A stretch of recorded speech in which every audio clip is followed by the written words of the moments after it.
"That's the punishment for stealing my dad from me," Kelly said in the middle of our argument. She grabbed my arm and forcefully dragged me outside. Then she shoved me into a dirty, scary basement.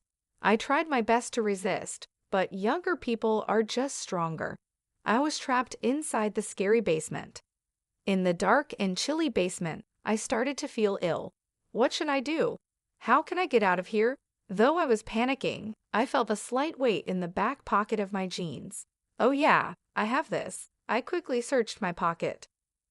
My name is Olivia Anderson, and I'm 45 years old. I work as an administrative assistant at a company. The job isn't too complicated, but it's never boring. I find it fulfilling, and I love my coworkers because they are all kind-hearted. It might be rare, but I genuinely enjoy my job every day and don't find it burdensome. However, there was one thing that concerned me. I wasn't married. Seeing my friends get married and live happily ever after made me feel both envious and a bit sad.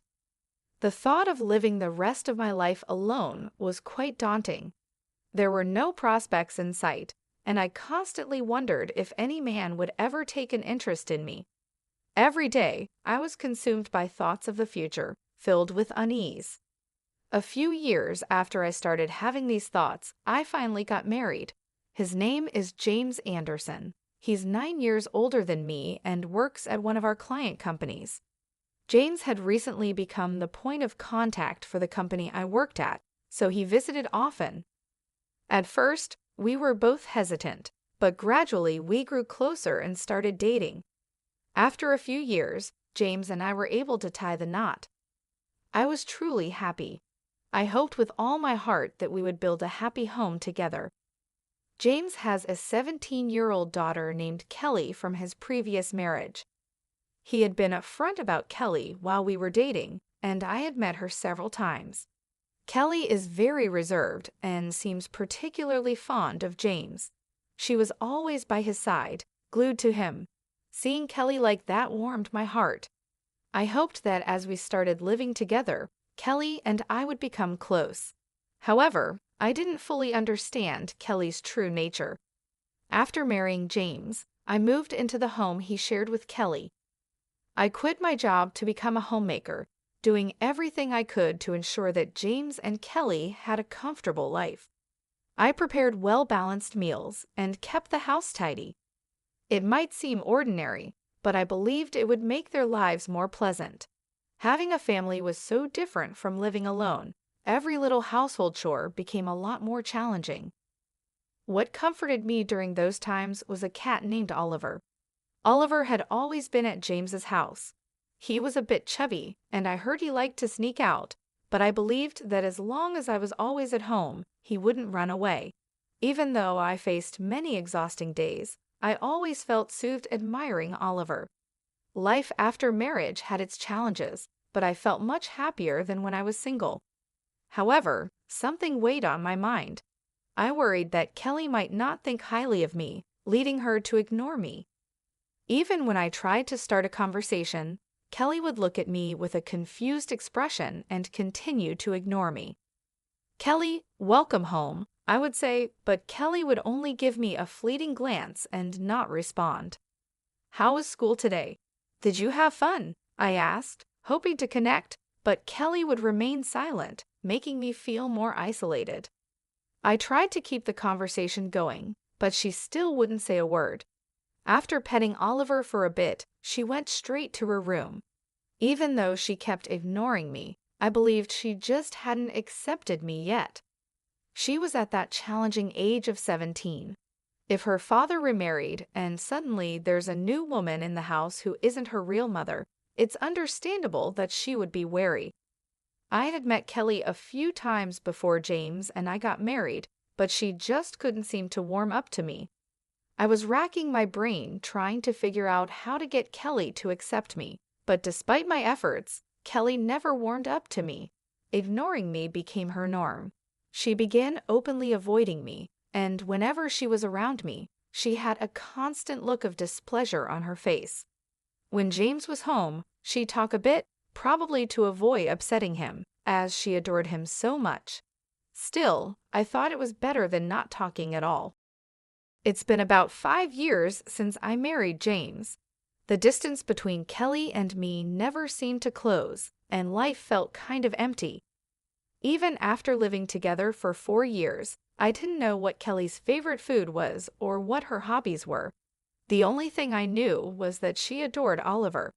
I had grown used to Kelly's gaze, which initially felt intimidating. When Kelly reached high school, she surprisingly started a conversation with me. "Hey, huh? What's up?"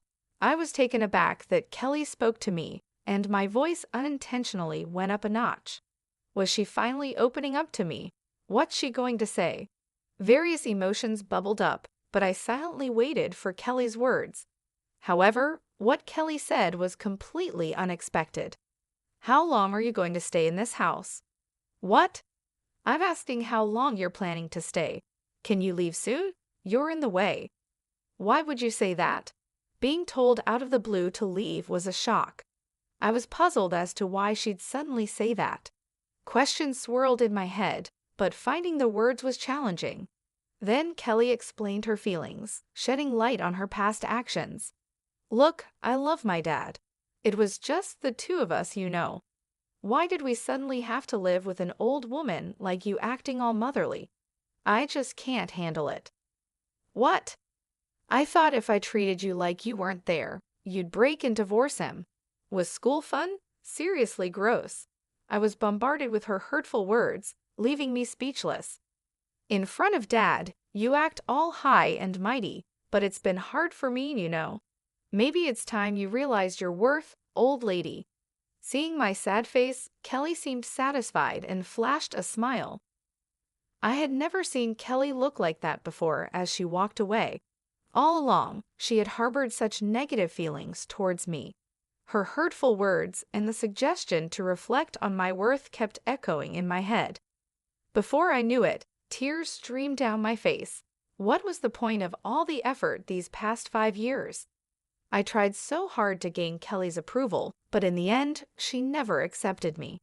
How should I approach Kelly now? I tried desperately to find an answer, but none came. From that day on, Kelly began hurling insults at me. "Olivia, I've always thought this, but you're really bad at cooking. It's seriously awful." "Oh really? I'm sorry. It's sad for Dad, you know. There are so many better people than you out there. With Dad's charm, he could remarry in a heartbeat." Kelly would say things like this, but she would put on a facade in front of James. "You know, Olivia's cooking is really delicious, right, Kelly?"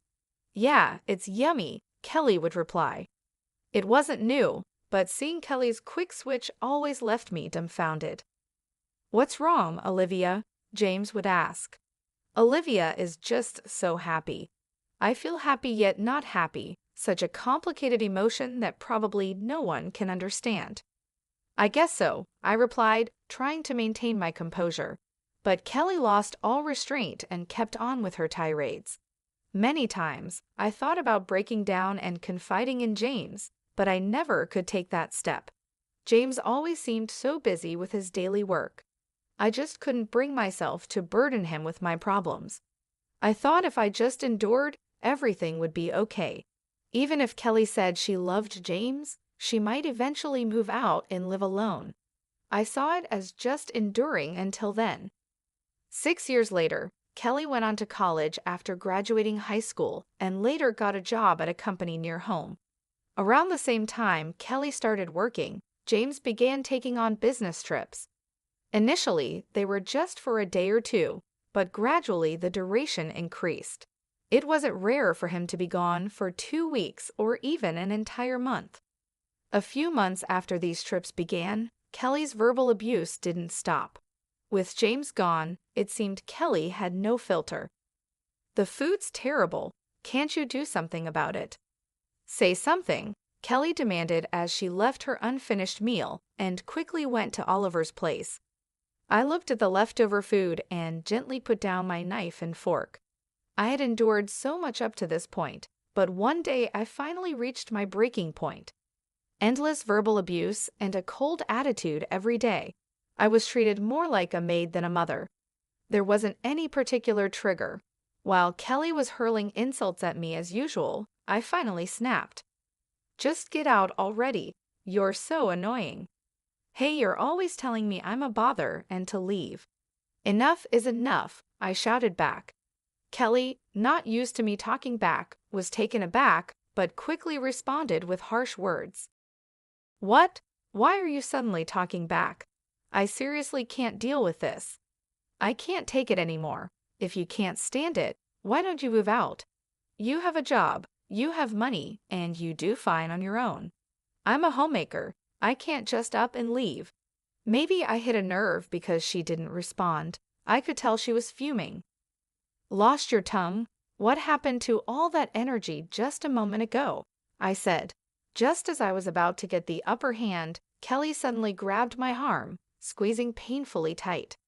Ouch! I protested, but Kelly wasn't listening. She forcefully dragged me outside. Hey! I yelled as she pulled me toward a small storage theory basement. Without hesitation, she pushed me into it. Though I resisted, I was no match for her younger strength. In an instant, I was locked inside the scary basement. What are you doing? Hey, let me out. I desperately banged on the wall, pleading with Kelly to release me, but she didn't seem to care. I can't just let you out, even though you say so. Oh, by the way, I haven't told you, but I've got a trip planned for 4 days. Well, try to survive in that cramped theory basement. 4 days? Are you serious? Hey, what about Oliver? Oliver has an automatic feeder, so he'll be fine, she said. I was stunned by her completely irresponsible comment. You're being so irresponsible. Shut up. Never come out of there again, she yelled back. That's the punishment for stealing my dad from me. Soon after, Kelly's presence disappeared. Inside the dark, cold, scary basement, I started feeling sick. What am I going to do? I can't bear to stay in here for 4 whole days. I started panicking even more, desperately banging on the walls, but it was no use. At that moment, I suddenly felt the weight in my pants pocket. Oh yeah, I have it. I quickly reached into my pocket and pulled out my smartphone. Such a lucky break. I called my nearby friend, Linda Blair. Oh hey Linda. Olivia, what's up? It's rare for you to call. I explained my situation and asked Linda to come help. In just a few minutes, Linda arrived. Are you okay? She asked as she opened the door, letting in the bright sunlight. Even though I'd only been in the scary basement for a few hours, it felt like days since I'd been outside. I thanked Linda, and she took me to her house. I didn't have my keys, and James was away on a business trip. Given all that, Linda told me I could stay at her place for as long as I needed. When I got out of the scary basement, I felt that Kelly was gone. She probably already left for her trip. The next thing I needed to do was contact James. I sent him a message, telling him what happened and where I was. I couldn't exactly ask him to come back, but deep down, I hoped he would. While chatting with Linda, I received a call from James. Hello, Olivia. Are you okay? He asked. James, I'm fine. Thanks. Listen, I'm heading home now. I'll come pick you up, so wait at your friend's place a bit longer, okay? Oh, what about your work? Forget work. Just know I'm on my way. I think it'll take about 5 hours, so hang tight. James seemed worried and was making the effort to come back. I thanked James and hung up. He said he's coming to pick me up. Can I stay here for another 5 hours or so? I asked Linda. Of course. Honestly, you have such a caring husband. I can kind of see why Kelly might be a bit jealous. Jealous? Yes, jealous. She was like, I love Dad, right? From what I've heard, she's probably jealous that you married her beloved dad. Is that so? Now that it was mentioned, it did seem like jealousy. Just because she's family doesn't mean you should hold back. Telling her off when needed is for Kelly's own good, you know. Okay, Linda's right, I thought. No matter how long we've lived together, acting impulsively in anger, like I did, isn't going to help Kelly. But how can I get through to her? I racked my brain for a solution and came up with a somewhat forceful plan. I immediately shared the plan with Linda. That's a pretty cool idea. Give it a shot, she said. I'll give it my best shot. Linda seemed amused and supported the idea.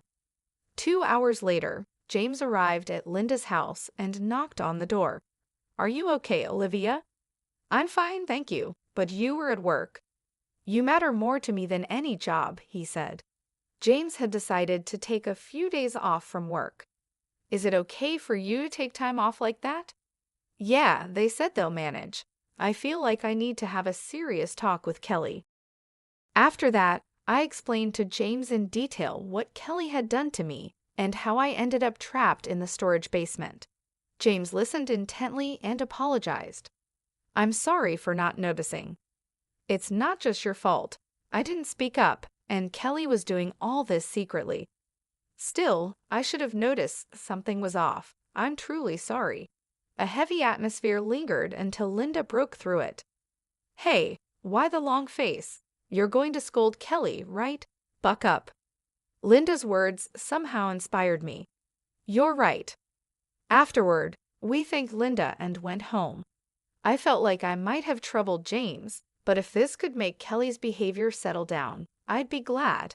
When we got home and things calmed down a bit, I told James about my plan for Kelly and why I felt the need to go to such lengths.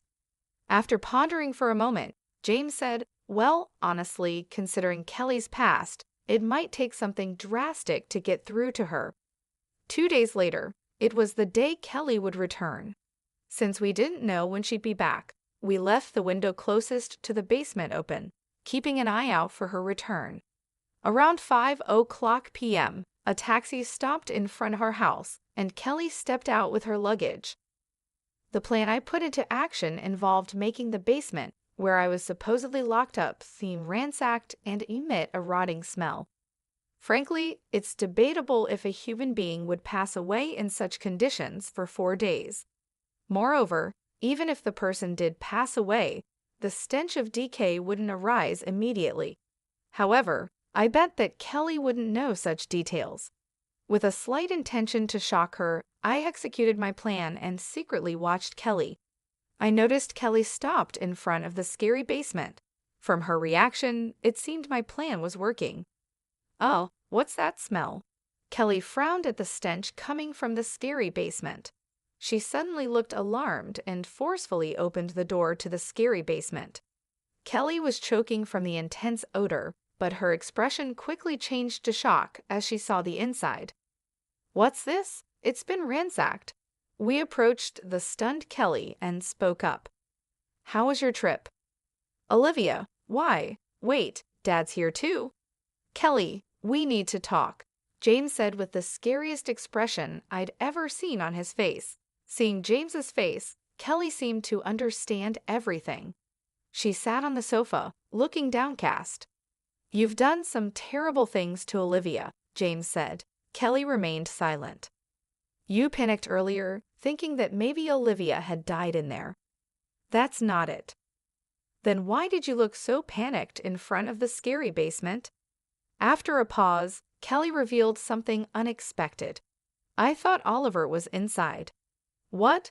Oliver? After all, Oliver used to escape often before. I thought maybe he somehow got inside the scary basement and couldn't get out. You should have been worried about Olivia after locking her up. What would have happened if I hadn't come back? I forgot about Olivia. I couldn't believe she forgot she locked me up. I was so shocked I couldn't find the words, but James was livid. I never thought you'd be like this. I'm truly disappointed. But wait, Kelly tried to justify herself, but James cut her off. Wait for what? Going to make excuses? It's just that I felt like Olivia took Dad away from me. You did something that could have had serious consequences just because you felt like it, and then you forgot about it. I never thought I raised you to be like this. With that, James sighed. He seemed to have completely given up on Kelly. Sensing this, Kelly stood up and started defending herself again. Dad, don't say things like that. I just love you so much. If Olivia had just waited quietly for 4 days, I would have let her out. If Olivia hadn't called her friend, none of this would have happened. Dad didn't have to leave work early or take the day off. This is all your fault. Wouldn't it have been better if you hadn't obviously disliked me? Maybe if you hadn't locked me up, your misdeeds wouldn't have been discovered. You act on your own, but shove all the responsibility onto me. What? Oh, by the way, it seems you were worried about Oliver. But didn't you once say that leaving Oliver alone for about 4 days was okay? That's just unthinkable. Do you realize you have a living creature under your care? I thought it would be fine. If you truly cared, leaving Oliver alone for 4 days wouldn't even be an option. By the way, do you even know what kind of food Oliver is currently eating? James and I have been taking care of him. I thought you loved Oliver, but now you only pet him when you feel like it and ignore him otherwise. It's so contradictory that it's almost funny. When I said what I was honestly thinking, Kelly blushed with anger. Why do I have to be told that by you? You're a stranger, the one who took away my dad, so it's all your fault. Hey, that's enough, James stepped in. Kelly, who couldn't understand what I was saying, snapped even more. You've been spouting nothing but self-centered nonsense. How is it all Olivia's fault? I really can't understand what you're thinking, James said. Daddy, Kelly cried, clinging to James. But James coldly looked down at her. Just leave this house. What? Why all of a sudden? Kelly asked, shocked. I can't keep someone in this house who, on a whim, endangers another's life and then forgets all about it and merrily goes about playing. Get out now. But enough. You think you have the right to talk back. You really don't think of anyone but yourself. Kelly tried to persuade James, but he brushed her off. Desperate, she turned to me. Olivia, please say something. No, it's no use. Just leave, as James said. Stop clinging to me. Just as he said, you really only think about yourself. Hearing my words, Kelly hung her head with a resigned look. She dragged her suitcase and left the house. Her figure seemed lonely, but oddly enough, I didn't feel sorry for her at all. After Kelly left, the house was eerily quiet. The tension that had been building up for years finally seemed to dissipate, but it left an uncomfortable silence. James sat down heavily on the sofa, his face a mixture of anger, sadness, and exhaustion. I'm sorry, Olivia. I should have seen what was happening. I should have done something sooner, James said, breaking the silence. It's not your fault, James. Kelly hid her actions well, and I didn't speak up. We both share some of the blame, I replied, sitting next to him. But still, I should have been more aware. As her father, I should have known, he sighed, rubbing his temples. We can't change the past. We just have to move forward and hope Kelly learns from this, I said, trying to offer some comfort. James nodded, though he still looked troubled. I'll reach out to her in a few days, once things have calmed down. Maybe some time apart will give her perspective. I agreed, hoping that this separation might indeed help Kelly reflect on her actions and understand the consequences of her behavior. For now, though, we had to focus on rebuilding our lives without the constant tension. The following days were a mix of relief and sadness. The house felt lighter without Kelly's presence, but there was also an emptiness. I kept myself busy with household chores and taking care of Oliver, who seemed to sense the change and stayed close to me. James took a few more days off work to be with me. We spent time talking about the future, making plans to strengthen our relationship, and discussing how to handle things if Kelly decided to come back. One evening, as we sat on the porch watching the sunset, James turned to me and said, "Thank you for staying strong through all of this, Olivia. I know it hasn't been easy." It hasn't been easy for you either, James. But we're in this together, and we'll get through it, I replied, squeezing his hand. We sat in comfortable silence, finding solace in each other's presence. Despite the turmoil of the past few days, I felt hopeful for the first time in a long while. 2 weeks later, James received a call from Kelly. She sounded calmer, though there was still a hint of defiance in her voice. They talked for a long time, and James assured her that he still loved her, but made it clear that her actions had serious consequences. Kelly agreed to seek counseling and apologized for her behavior. It was a small step, but a significant one. We all knew it would take time to rebuild trust, but this was a start. Life gradually returned to a new normal. James and I focused on strengthening our marriage and creating a supportive environment at home. Kelly stayed away for a while, giving herself the space to grow and reflect. As the months passed, the wounds began to heal. Kelly visited occasionally, and while there were still challenges, the atmosphere was less charged. We were cautiously optimistic, hoping that with time, we could all find a way to coexist peacefully and perhaps even become closer as a family. I received a lot of emails and calls from Kelly. She sent me messages like, "I'm sorry," and "Please forgive me." Looking at the volume and timing of those emails, and calls sending a bunch all at once or at random times, regardless of day or night, it really showed her self-centered side. She also sent updates about where she's been living and how she's been getting by. Apparently, she's been living in cheap motels while working. I thought she could just stay at a hotel or rent an apartment, but she seems picky about having separate bathrooms, wanting a clean place, and so on. She's having a hard time settling on a place, and even if she finds a good one, the rent is too high for her. She sent the same messages to James, who was stunned. He said, "It's either she really can't manage on her own, or she's just too selfish." But honestly, no matter the situation, I'd never let Kelly back into this house. I really wish she'd take a moment on her own to reflect on her actions. After Kelly left, our lives returned to peace. James still travels for work, but not as much as before, so we have more time to relax together. It's nice not having to be so careful around each other and to just relax. Kelly never listened no matter how many times we warned her, so in a way, I'm glad things turned out this way. Every day spent with James is pure joy. After finishing the housework and relaxing on the sofa, Oliver climbed onto my belly. He meowed and curled up to sleep. I hope for many more moments like this. As I petted Oliver, I found myself lost in these thoughts. The flood of messages from Kelly was overwhelming. Every day, she'd send me multiple emails, each one a mix of apologies and updates. "I'm really sorry. Please forgive me," one message read. Another detailed her struggles, explaining how she was living in a cheap motel because she couldn't find a place that met her standards within her budget. She complained about dirty bathrooms and high rents, showing her usual picky nature. It was clear she was having a tough time, but her self-centered approach made it hard to sympathize fully. She didn't seem to grasp the seriousness of what she had done or show any real understanding of the hurt she caused.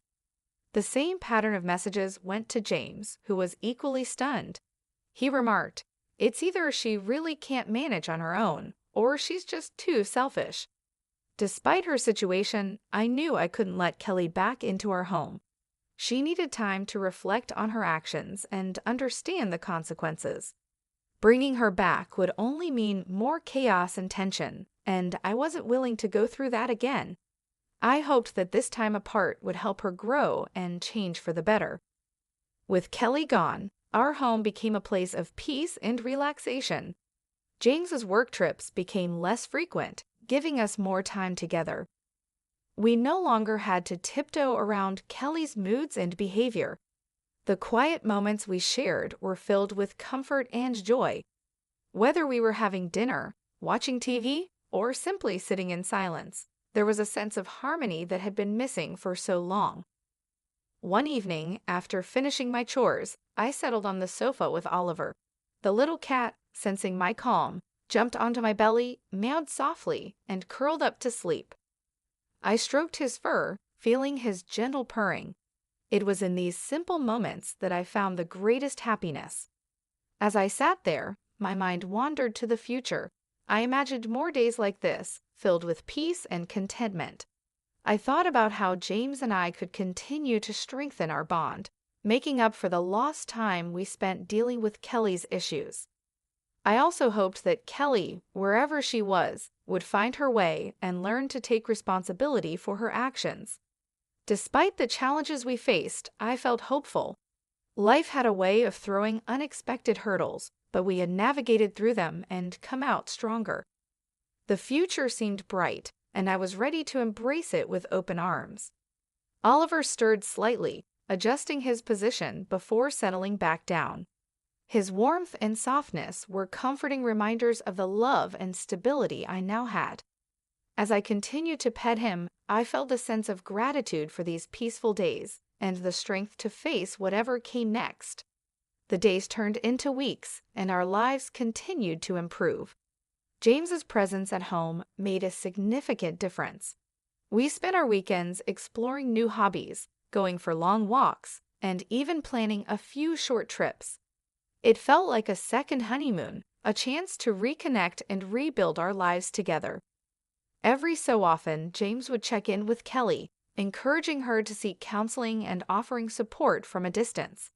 It was clear he still cared for her deeply, but he also understood the need for her to learn and grow on her own.